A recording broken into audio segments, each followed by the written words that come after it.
Guys, today we're going to be doing a tier list of every Spider-Man movie and Venom. We're going to start off with the original, which I will put as good. It's very cheesy and dated, but I like it. Shrek might not approve of it, but you know, whatever. It's a classic, really. Everybody's seen this movie. For 2002, it must have been very impressive. Tobey Maguire was a pretty good Spider-Man, and it was good. It was a good movie.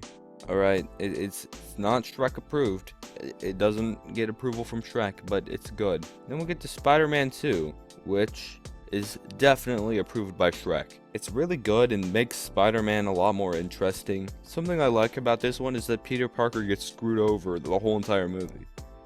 Which, yeah, I mean, that's not good for him, but it makes him a very interesting character by the fact that he keeps being Spider-Man, even though it kind of ruins his life. Spider-Man 2 does a really good job of making us actually feel for his character.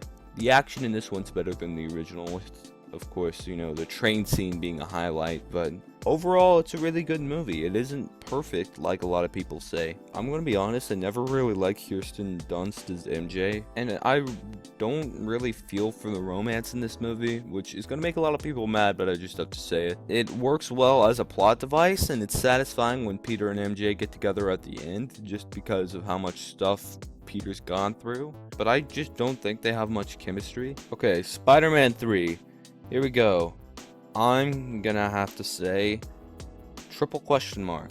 That is my reaction to this movie. A lot of people hate Spider-Man 3. I used to be one of the biggest defenders of it, but rewatching it, I realized that the reason why I thought it was good is because I liked the other movies and I already liked these characters.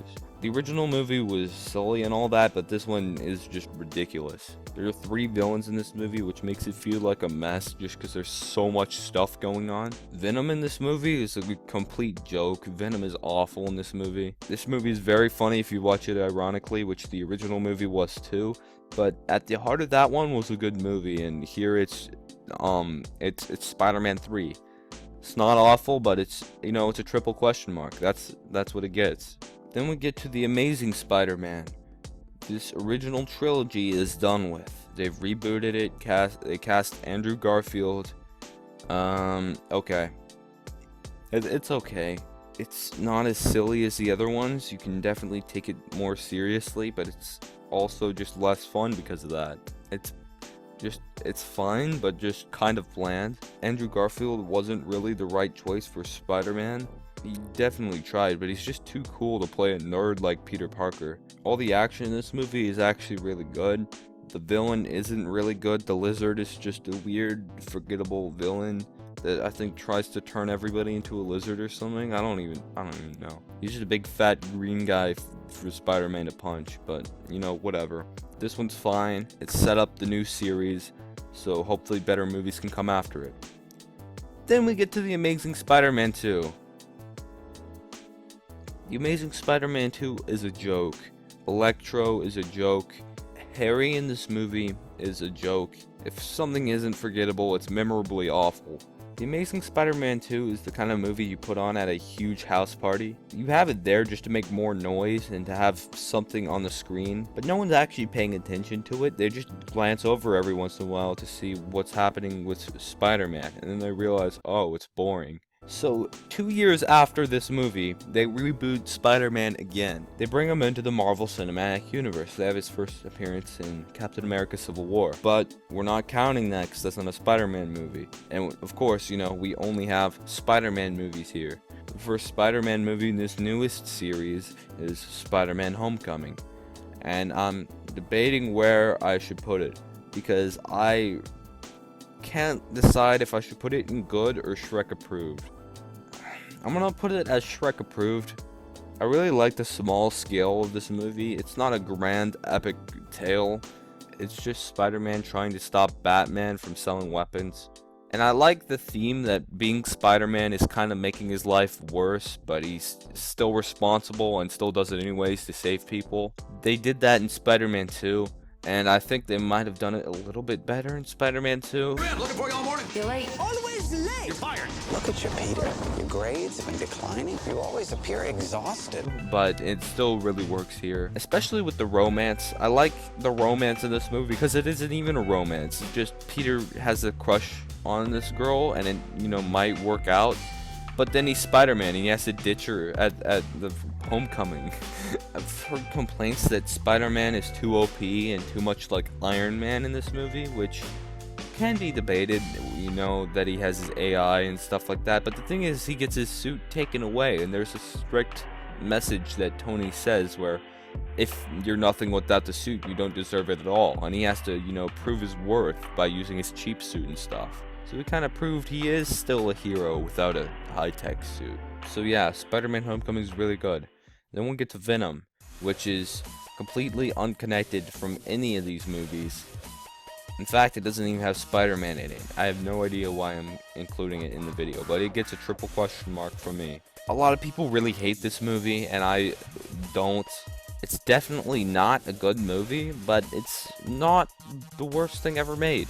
Venom in this movie is way better than he was in Spider-Man 3. In Spider-Man 3, Venom was a superpower. In Venom 2018, Venom is a character. And I like that Eddie Brock and Venom think differently about things and argue with each other.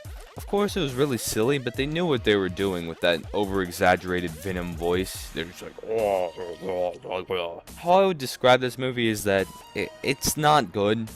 It's not a good movie, but I like it. It's an entertaining movie about a big guy with sharp teeth eating people in all its PG-13 glory, and it is what it is. It's Venom. Spider-Man Into the Spider-Verse. It's not connected with any of these other movies. In fact, it's animated completely and stars Miles Morales instead of Peter Parker, even though Peter Parker is in the movie twice. And Shrek definitely approves of it. The animation is some of the best 3D animation I've actually seen in a movie recently, because all these new 3D animated movies look the same. This movie just looks like a comic book. It has a low frame rate, it's all drawn like a comic book, even words pop up on the screen. It's very stylized and very cool looking. The characters are all very entertaining, given there's tons of Spider-Mans. The old Peter Parker is probably my favorite character in the movie. I didn't really like Kingpin as a villain in this movie. He was okay. They tried to shove in something in there about his family and give him some depth, but at the end of the day, he's just a big fat bald guy for Spider-Man's 1, 2, 3, and 4 to punch. But again, you know, Shrek isn't looking for perfection, alright? Shrek approved doesn't mean perfect. Then we'll get to Spider-Man Far From Home, the newest movie in this franchise, and Shrek really likes this one. Shrek definitely approves. This is my favorite Spider-Man movie as of now. First off, the action and effects in this one are great, especially compared to Homecoming, which had weak action and terrible CGI. The themes in this movie are like Spider-Man 2 and Spider-Man Homecoming, or the fact that, again, being Spider-Man is ruining his personal life, but he's still responsible, he still has to do it anyways. That's definitely expanded upon in this movie, and at the beginning he doesn't want to be the new Tony Stark, and a new hero named Mysterio comes in, and he's like, oh, okay, this guy's got it covered, right? But by the end, you know what happens. Since this is a Spider-Man movie, he becomes Spider-Man and, you know, fights the bad guy. Who could have expected that from a Spider-Man movie? Mysterio is a great villain in this movie. I expected him to become the bad guy just because Mysterio is a bad guy. But I expected him to have some powers or something. I didn't think that it would all be projections and all that. Those are all the Spider-Man movies. Some are approved by Shrek, some are just good, some are okay. Some make you question your life, and some just get 3 periods and nothing else. I'm just making this video because I'm too lazy to make an actual review right now, so yeah, goodbye.